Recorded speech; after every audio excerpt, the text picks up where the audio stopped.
I took the job at St. Mary's Memorial Hospital about 6 years ago. It was a small hospital in a tiny town called Willow Creek, Pennsylvania. You've probably never heard of it.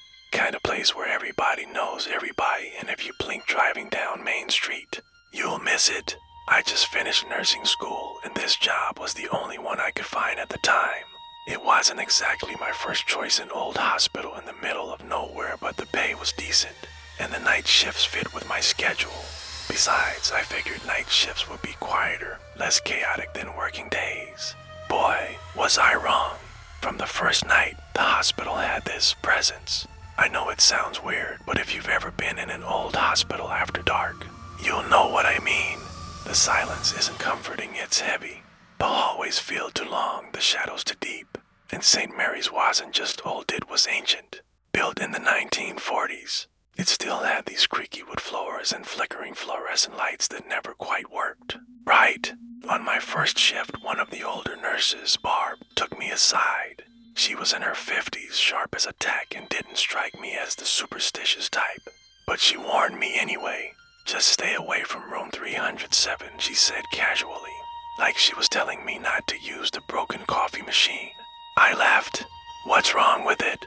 She didn't laugh back.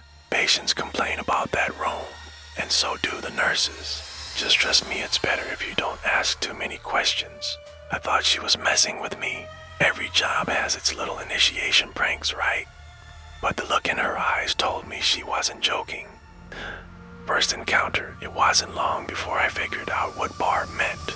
My first few shifts were uneventful, just the usual rounds, checking vitals, helping patients to the bathroom. But one night, about 2 weeks in, I was restocking supplies around 3 a.m.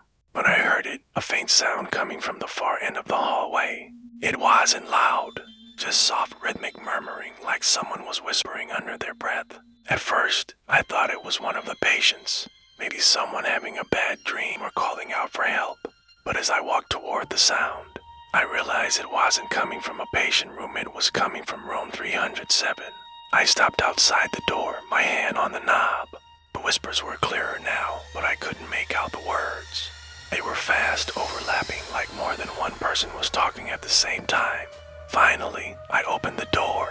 The room was empty. No patient assigned, no one inside. The bed was neatly made, the equipment turned off. But the air, it was freezing, colder than the rest of the hospital. And there was this smell like damp earth and something metallic, like old pennies.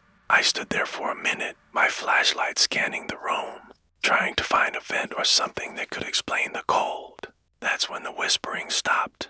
Just dead silence. I shook it off and shut the door, telling myself it was just my imagination. But as I walked away, I swear I felt someone watching me. Shadows in the hall. After that, things got weirder. Every time I worked the night shift, I'd feel it, that strange heaviness whenever I passed room 307. Sometimes I'd hear whispers coming from behind the door. Other nights, I'd catch movement out of the corner of my eye, like a shadow darting across the hall. One night, I was charting in the nurse's station when Barb walked in. She noticed I kept glancing down the hall and smirked. "You heard it, didn't you?" she said. I nodded, not wanting to admit how much it had shaken me. "You're not the first," she said. "The room's been bad news for years. Ever since I started here, patients have complained about seeing someone, and there's someone who's not supposed to be there." "What do you mean?" I asked, trying to keep my voice steady. Barb shrugged.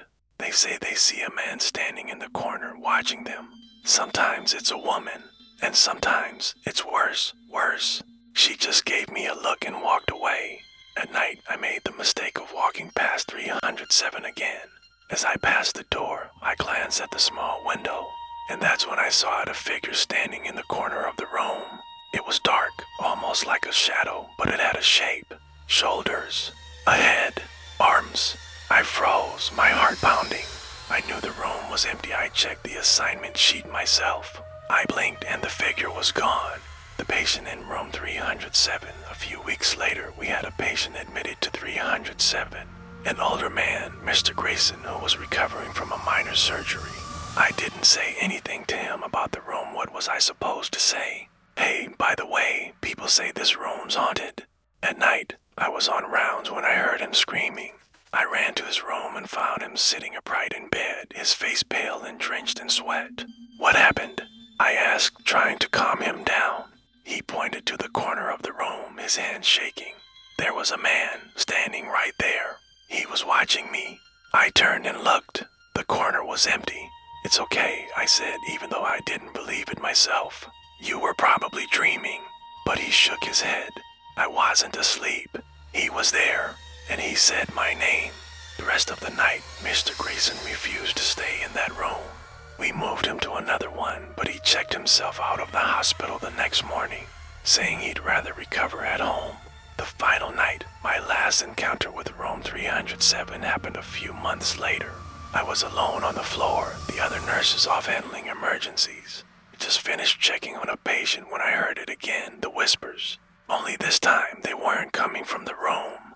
They were behind me. I turned, and for a split second, I saw it, a dark figure standing at the end of the hallway. Its face featureless, but its presence overwhelming. I froze, unable to move, until the figure started walking toward me. That was it. I bolted. I ran straight to the nurse's station, grabbed my stuff, and called in sick for the rest of my shifts that week. A month later, I transferred to another hospital. Never set foot in St. Mary's again. Conclusion, I still don't know what was in that hospital or why room 307 felt so wrong. Maybe it was just the energy of the place, the weight of everything that had happened there over the years. Or maybe it was something else, something we're not supposed to understand. If you ever work the night shift in an old hospital, just remember, you're not always alone. And if you hear whispers, don't go looking for where they're coming from. Some things are better left unexplored. Have you ever had a night shift experience like this? Something you couldn't explain? Share your story in the comments. I'd love to hear it. And if this story gave you chills, don't forget to like, subscribe, and hit the notification bell. I've got more true horror stories coming your way. Until next time, stay safe and watch your back on those long